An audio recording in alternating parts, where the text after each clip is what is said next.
If you find the gangster drama Casino and its lead hero Sam Ace Rothstein too crazy and fantastical to be true, then brace yourself. The real story is even tougher. Sam Ace Rothstein, played by Robert De Niro, was originally based on well-known player Frank Lefty Rosenthal. Nicky Santoro was based on Anthony Ant Spilatro. Ginger McKenna is based on Jerry McGee, Rosenthal's wife. Phillip Green is based on Alan Glick, who ran Argent Corporation. The Tangiers Casino in the film is a fictional name for the Stardust Casino. The interior scenes were filmed inside the Riviera Casino Hotel, and the exteriors were shot in front of the Westgate Hotel. Rothstein only has one casino in the film. In reality, though, Lefty Rosenthal ran 4 at the same time. Lefty earned his nickname during a trial when he answered, "I don't know," 37 times in a row to any of the prosecutor's questions, including, "Are you left or right-handed?" In his native Chicago, the Jewish-born teenager was extremely proficient at gambling, having been addicted to it since early childhood, attending horse races with his father at the city's racetrack. His father had his own horses, and Rosenthal Sr. was completely obsessed with horse racing. But his young and zealous son was far more ambitious and versatile, so he quickly outgrew his father's business and started gambling big time. By the time he reached adulthood, Frank Rosenthal was already deeply involved in an underground gambling empire, where he became famous for his inborn talent. The prototype, like the character of De Niro, had remarkable mathematical skills, as well as a gigantic hard work. Every day read a lot of core newspapers and magazines, analyzing thousands of combinations. In the 1950s, he became acquainted with Chicago gangsters, connections with whom helped him open an illegal bookmaker's office. Rosenthal's company was located in the Chicago suburb of Cicero. The office operated under the cover of the shell firm Cicero Home Improvement. Rosenthal's company accepted illegal sports betting and organized match-fixing activities. After Rosenthal was found to be involved in rigged sporting events, he was forced to move the business to Miami to avoid unnecessary police attention. By 1961, Rosenthal had gained fame as one of the most successful bookmakers and gamblers in the United States. In Miami, he was seen more than once in the company of famous gangsters such as Jackie Sharon and Fiore Buccieri. Rosenthal's activities could not go unnoticed by U.S. authorities, and one day he received a subpoena for arranging match-fixing, but his guilt could not be proven.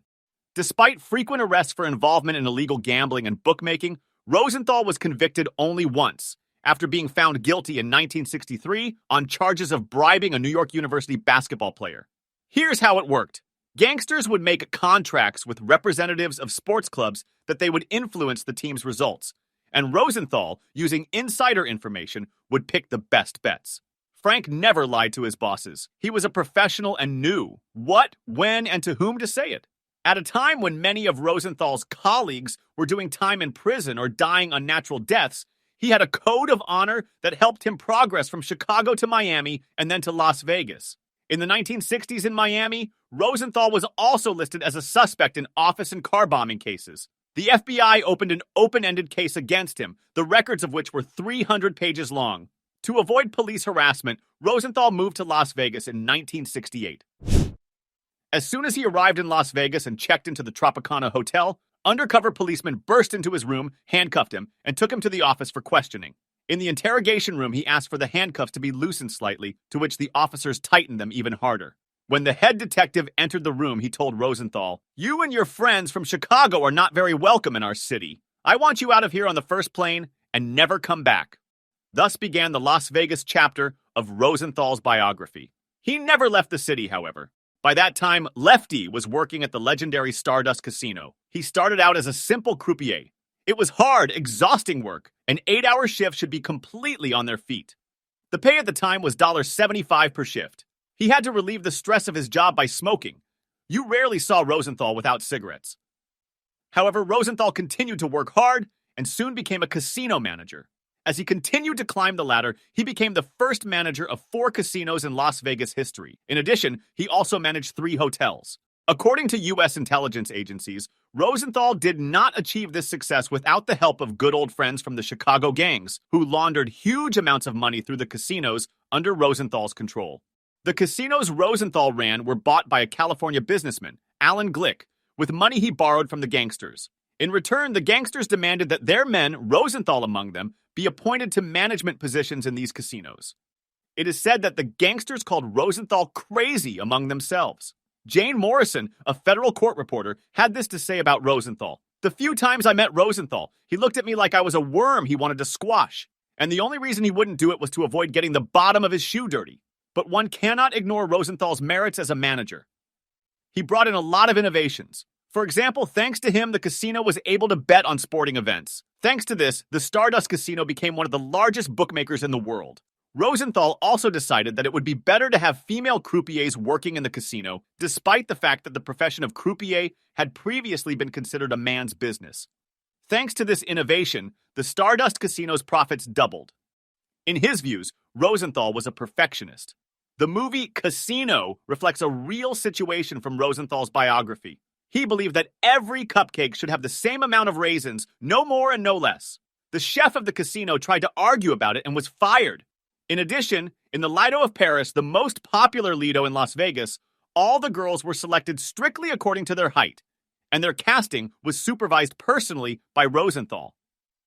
One more feature of the Rosenthal Casino was the Frank Rosenthal Show, broadcast from the Stardust Casino. The talk show with pop, sports, and gambling stars was not only an interesting TV show, but also a good promotion for the casino, especially when people like Frank Sinatra and Bob Hope were guests. And here is another of his marketing tricks, about which Lefty liked to tell journalists. When I worked in a casino, we used a bait like this. On a huge neon billboard that cost several $100,000, we used to advertise a breakfast that cost only 49 cents. It included 2 eggs, bacon, gravy, ham, toast, coffee. No driver could drive past our casino without noticing this billboard. We did everything we could to lure customers into our casino to try to play and, yes, get their breakfast for 49 cents. And here's an example of how that worked. One day, a family came to Las Vegas for a little vacation. They encroached on our breakfast sign for 49 cents. While the family ate, the father decided to play a little blackjack. In half an hour, he lost $18,000. After that, the man, a father of 2, was forced to ask the casino administrator for a refund for at least a trip home to Arizona. He had trivially no money left for fuel. He and his family wanted to save for breakfast, and they ended up losing all their savings in half an hour. But our casino did give this family money for the trip. It's a disturbing story, but it happens every day in Las Vegas. The Rosenthal Casino fought ruthlessly against cheaters. Those who cheated had their hands broken, and the movie Casino depicts one of those cases. Over time, cheaters in the casinos under Rosenthal's control became extinct. Another of Rosenthal's innovations was the beauties, who appeared in places where the client was about to leave the game with serious winnings. They were supposed to help the successful player not to leave, and the casino would do its job. The Kansas, St. Louis, and Milwaukee gangsters who laundered money through Rosenthal had assigned Anthony Spilautro to keep an eye on Lefty. Who is Anthony Spilautro? Anthony John Spilautro was born on May 19, 1938, in a rough neighborhood in Chicago.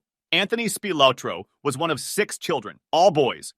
His parents, Pasquale and Antoinette Spilautro, were Italian immigrants and owned Patsy's restaurant. It was the family business that first introduced young Anthony to organized crime. Patsy's was a common gangster hangout, and meetings between gangs were often held in the parking lot of the restaurant. Spilautro and his brothers often engaged in criminal activities together, including shoplifting and purse snatching. In 1954, his father died suddenly, leaving his mother to raise her 6 sons. He dropped out of high school that same year and spent most of his time involved in small crimes.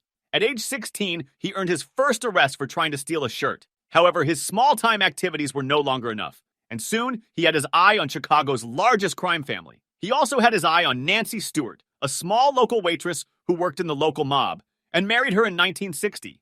By 1962, Spilautro had befriended several influential members of the Chicago underworld, including Vincent Insero, Joseph Lombardo, and mob boss Joseph Ippa. That same year, Spilautro joined Sam DeStefano's crew. DeStefano was considered too unpredictable and undisciplined to be considered a real leader, but his violent and sadistic nature was much welcomed by the bosses as a way to spread fear and terror. Even law enforcement authorities looked upon him with apprehension. Under DeStefano's leadership, Spilautro finally got the contract to kill Billy McCarthy and Jimmy Moralia, 2 24-year-old thieves known as the M&M Boys. Spilautro tortured the men before killing them. In a notorious interrogation technique to force McCarthy to reveal Moralia's whereabouts, Spilatro and his goons held McCarthy's head in a vice until the victim's eye popped out. Their bodies were found by authorities in the trunk of a car on Chicago's South Side. The brutal murders made Spilatro's reputation among local mobsters and earned him made guy status in 1963. But Spilatro's situation also attracted the attention of local law enforcement, as well as the media, who began referring to Spilatro as an ant, citing his height of 62 inches. Spilatro continued to gain notoriety throughout the syndicate as a prepper and performer, and by 1971, Spilatro had been engaged by IUPA to replace Marshall Caifano as a mob representative in Las Vegas. There is one point to be made clear here. Today, Las Vegas is in the hands of gambling corporations, whereas in Rosenthal's time, Vegas was at the mercy of gangster syndicates headed by Frank Balistreri, a Milwaukee mob boss, and Nick Savella, the boss of Kansas City. They invested more than $127 million in the acquisition and renovation of the casino and assigned the job to San Diego developer Alan Glick. For some time, Glick had been in charge of the casino, but he did not realize he was dealing with the Mafia. He also had no idea that he would be commanded by one of his employees. But when he met him, Rosenthal said, "It's time for you to be clear about what's going on here, where I came from, and where you were supposed to be. I was not put in this position for your benefit, but for the benefit of others. I don't have to put up with any of the nonsense you talk, and I won't listen to anything you say because you're not the boss of me. And when I say you have no choice but to obey me, I don't just mean running the casino, I mean your health as well. If you interfere with any casino operations or prevent me from doing what needs to be done, I guarantee you that you will not leave this corporation alive." Frank Rosenthal was a dandy in life. For example, he was known to have more than 200 pairs of pants in his closet, and all his clothes consisted exclusively of tailored items. As a casino boss, Lefty was a perfectionist who did not tolerate the slightest flaw in customer service. One day when Rosenthal was walking through Stardust and saw a cigarette butt on the floor, he picked it up and then fired the man in charge of keeping that section of the hall clean.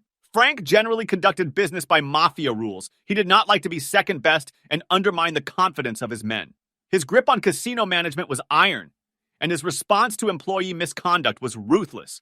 Yes, Frank Rosenthal was not a man you would want to meet a second time, but he was a number genius and a demanding perfectionist in business.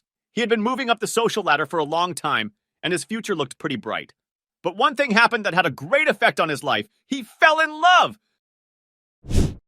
Subscribe to our channel so you don't miss part 2. You are watching Crime Cinema Central. Stay tuned!